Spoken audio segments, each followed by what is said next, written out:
బీసీల కార్డు నోటి బుక్క ఇలా లాగడం ఎంత దౌర్భాగ్యం, ఎంత అన్యాయం అంటే ఒక సర్పంచులు అయితే ఓర్వారు, ఒకటి వార్డు మెంబర్లు అయితే, జడ్పీటీసీలు ఎంపీటీసీలు అయితే ఓర్వారు. అరే ఇక ఎమ్మెల్యేలు ఎంపీలు మీ ముఖ్యమంత్రులు అయితే మీరు ఓరుస్తారా అని చెప్పి నేను రాష్ట్ర ముఖ్యమంత్రి గారిని నేను డిమాండ్ చేస్తున్నా. అందుకనే ఏదైతే సమస్యలు ఉన్నాయో మీరు సాల్వ్ చేయడానికి మీరు ముందుండి, మీకంటే ముందర ఆర్ కృష్ణ టీం, బీసీ సంఘాలు, కుల సంఘాలు రాష్ట్ర వ్యాప్తంగా మేము ముందుండి మేము నడిపేయడానికి మేము సిద్ధంగా ఉన్నామని చెప్పి నేను గుర్తు చేస్తూ, దీంట్లో ఎక్కడ కూడా వెనక పోయేది లేదు. మరో తెలంగాణ ఉద్యమం పోరాడడానికైనా సిద్ధంగా ఉన్నాం.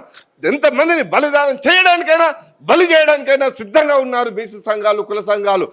వృతలు బ్లడ్ మజలిపోతుంది. ఈరోజు కూడా 50 సంవత్సరాలు దాటిన తర్వాత కూడా మా హక్కులు, మా ప్రజాస్వామ్యం, మా స్వేచ్ఛ మాకు ఇవ్వకపోతే ఇంకా బానిస బతుకులు, ఇంకా ఎన్ని రోజులు మా బానిసత్వాన్ని ఇంకా మీరు తవ్వి చూస్తారు? ఇంకా మా ఓపిక, మా ఆత్మాభిమానం మీద దెబ్బ కొడితే మేము సహించేది లేదని చెప్పి రాష్ట్ర ప్రభుత్వాన్ని, ముఖ్యమంత్రి గారు కూడా డిమాండ్ చేస్తున్నా. మీరు ముందుండి నడిపేయండి. మేము వెనకాల ఉండి మీకు ఎంత వెన్నుముక్కలాగా మీకు సపోర్ట్ ఉండడానికి మా కుల సంఘాలు, బీసీ సంఘాలు అందరూ, విద్యార్థులు, యువత, మహిళలు పెద్ద ఎత్తున తరలి రావడానికి మేము సిద్ధంగా ఉన్నాం. గందరగోళం ఏర్పడింది, వాళ్ళకి ఏం ధైర్యం చెప్తారు? బీసీలారా మీరు ఎవరు కూడా అధైర్యపడొద్దు.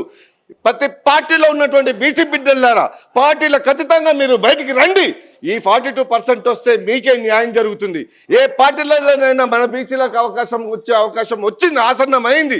కాబట్టి దీన్ని దుర్వినియోగపరచుకోకండి. మీరు పార్టీలను నమ్ముకుంటే మీకు చిప్ప చేతకి ఇస్తారు.